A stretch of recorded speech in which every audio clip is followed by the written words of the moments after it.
One time I got a train ran on me, and like the only reason I allowed it to happen is like the second homie, when he came in, he was so respectful. He wasn't like pushy or weird with it like at all. But long story short, the third homie, I let him put it in the back door. Ew. Artificial intelligence has taken over the whole world. It's so profound now to the point where you can pre-order your own artificial robot chicken baby by 2026. Like, share, subscribe if you do. Hit the bell for notification. Social media's on the screen. Links in the description. This is a free therapy session, so please subscribe. Anyways, let's go ahead and get this banger popping. Women need men. No!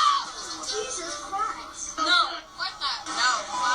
No. Why? Can't live with them, can't live without them. You do not need them. Not at all. No. We the prime. But not really. We will, but don't need them, baby. Hell no. Hell no. Hell no. Hell. I guarantee you, all of them is gonna go home, get their back blowed out at best, and after that, they gonna cry theyself to sleep and wonder why they got 10 kids with 10 baby daddies, but nobody to take them seriously. And they're all crying out, saying, I need a man with money. I need a man making over 6 figures, and they're never gonna get it, but they're on the Fairy Godmother show. Who is that? Kendra G, Ashley Dalton show. Looking for a man, but they ain't never got one. Isn't that ironic?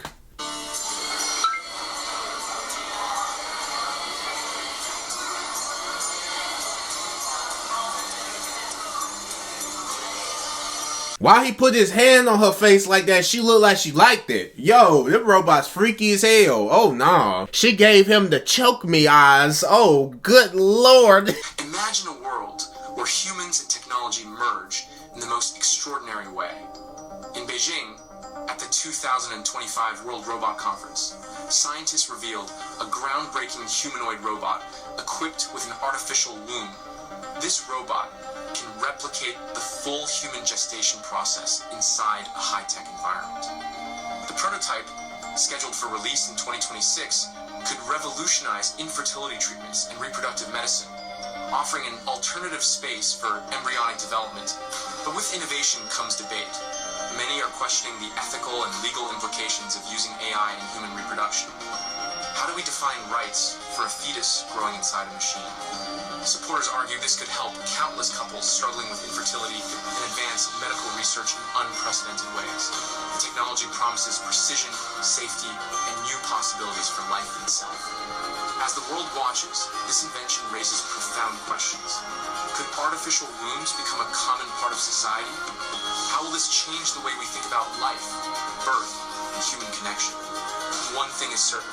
Humanity is on the brink of a revolutionary leap in reproductive technology, and the line between science fiction and reality is blurring faster than ever.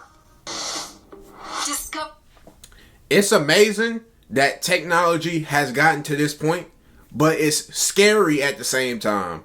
And what do I mean by that? Because the humanity in people is getting sucked out of them every single day. This is taking the humanity out of humanity, to me. The reason why is because, bro, we've gotten to the point where robots can have babies. Pretty much, that means 2 things. That means for the women saying that they don't need a man, you actually don't need a man now. So that's a good thing for you. You don't need a man now. You could just have your baby. You can just have a baby and just buy one of these weak-ass robots. For the men out there, you're tired of being labeled as a creep. You're tired of not getting no hoes. You're tired of being a loser. All you gotta do is pay a down payment down on one of these robots and impregnate it. Because I know that they got the video. I know I've seen the videos where they had the robots. You've seen that little robot getting freaky. Look, she gonna be submissive to you and stuff like that. All you gonna have to do is just choke her down, give her what you think you should give to a real woman, but you never did. And after that, you get it pregnant. Or whatever. However this is going to work. This is scary though. I ain't going to lie. I couldn't imagine having this as having a baby like that. Because, let's be for real. How in the hell is a robot realistically going to make a fully functional, healthy human being? A robot is going to make a human being. And you're going to trust it? what the hell could be dwelling in that baby? What could be dwelling in that baby for real? Y'all trying to play God for real? Okay, you know what? I'm gonna let you have it. I'm gonna let you have it. I'm gonna let y'all have it. Cool, kudos to y'all. But when you start hearing noises in the baby crib at 2 a.m., at 3 a.m., you go in there. You don't see the baby in there. You see him on the ceiling, head doing a whole 360. He growling. Mama, daddy. Foam at the mouth and all that. Eyes blacker than a turned off TV screen. You gonna regret it then, cause he ain't gonna have no mercy. He ain't gonna have no mercy for what he do next. That's a little vampire. I'm thinking of The Conjuring, ain't it? That's The Conjuring. He gonna eat all the furniture. What happened to your furniture, cuz? I just had one of the most fascinating interviews on artificial limbs. This is where I did the interview. It's uploading right now. The scientist that I was interviewing is the lead researcher on one of the studies that's just most in the news about artificial limbs. And I had gotten really interested in this topic because, honestly, I'm a little bit afraid of getting pregnant, and it sounds really hard, and I was curious about artificial limbs for pregnancy. But what he told me that was so fascinating is that that's not even really the point of the research right now at all. I mean, long-term, yes, scientists are definitely interested in growing humans outside of a human body for as long as possible. But much more immediately, researchers are curious about three things. The first is caring for premature babies. Can we make sure that a lot more babies survive a lot earlier? The second is growing organs for organ transplants that are genetically identical to the person that they're being given to, which would help them be accepted. It would help a lot of people. And the third is just learning a lot more about how humans develop in the first place, actually mammals in general. He called it a black box. There's just so much that we don't know, and that's what scientists are trying to figure out. The one thing I took from this, if you can't have a child and you would like to have a child, I guess this could be like one of your outlets to having a kid. Or if you're scared as a woman, like she said, to have a kid, then this is one of your outlets. So I'm giving you pros and cons. I'm trying my best to give you pros and cons here. Okay. Subscribe. It's free.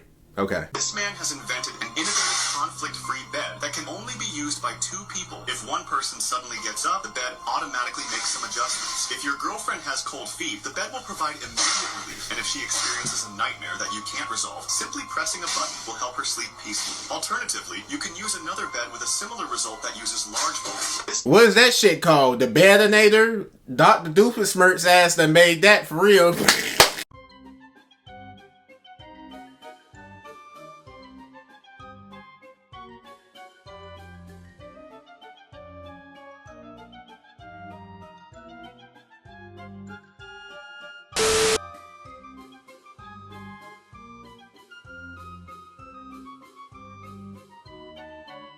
What this video teaches you is whenever your woman meets you, greets you naked, you always look behind you. You always you could be smooth with it too. You could just start picking her up, acting like you all excited, spin her around like you joyful. You see that nigga running away. Caught ya.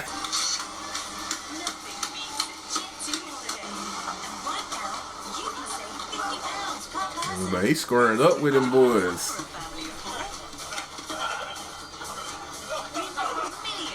I ain't gonna lie, a dude like me, I'm gonna walk up on it and square up with it for real. Then when he start winning, I'm gonna air his ass out. Boom! Bop! Bop! I just wanted to do it just to be violent. Okay, I found something out just now that I literally have to share with the world. So ladies, you know how like we all know that we don't need men to get pregnant, and we could literally just like take the cells from another woman's femur and put it into our reproductive and make our reproductive organs and make another child with their DNA and our DNA. But I saw something the other day where someone asked what would happen if we were to take our own cells from our own femur and put it into our own bodies. What would happen? And someone actually gave an answer to this. The The answer is, if you were to do that, you would literally be carrying your sibling, because the DNA you're scraping from your femur is more your parents' DNA. It's more of a variation of your parents' DNA. So therefore, you would be carrying your own sibling. You would be carrying your parents' child. I ain't gonna lie. The consequences for your actions has to be studied.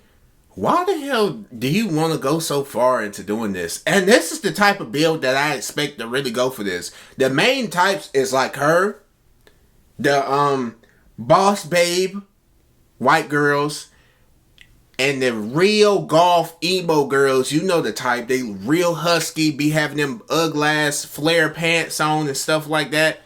The ankle showing, colored hair. All the tattoos, nose gauges, you know, the short hair and all that. Like, that's the build that I think is going to mainly go for this. They're going to main this activity. This is going to be a default setting in their program. That's what they're going for. That's the main ones. I don't really see nobody else really going for this. It's still kind of weird to me, but I mean, I guess if that's what y'all want to do, now y'all can really scream, you don't need men. But look, the whole time, men don't need you because they're going to the other women. They don't want you. They don't want you. So they don't need you. So you're probably doing us a favor by getting pregnant by a robot or whatever you want to do, you weirdo. Have your little ceiling crawling baby. Have your baby. I don't want them. I don't want them around me. If you bring around me, I'm going to make sure I bring some holy water. I'm going to spray them with it. And if that don't work, then I'm going to bring some acid and melt them. No, I'm just joking. That I'm going to date a man that makes under $200K a year. That don't even make no sense. I'm not trying to struggle. I can struggle by myself. Okay? Why would I want to struggle with a man? So if you're not making $200K, you can't date me. You trying to date me? I only date millionaires, baby. Like, you better get it right. With that snout, the only reason she's still single is because she ain't even smelt $1 million yet. Anyways, like, share, subscribe if you're new. Hit the bell for a notification. Social media's on the screen and in the links in the description. I will check you out. I will check you out. I will see you next video. There's 2 videos on the screen. But before you go, check out the social medias. All my social medias are in the links in the description down below. That's my Instagrams. That's my fit Instagram, my fashion Instagram, where you see all my fits and stuff like that. I just be doing it for fun, trying to put together nice stuff. My TikTok is down there. I think Anyways, my other YouTube, my secondary page, Raging Fredo, is down there as well. No. Go ahead and check that out. Anyways, there are 2 videos on the screen. Remember to like and subscribe. It is free. It is free. You're getting great content. You seeing that. Anyways, I will see you next video. 2 videos on the screen. Bye-bye.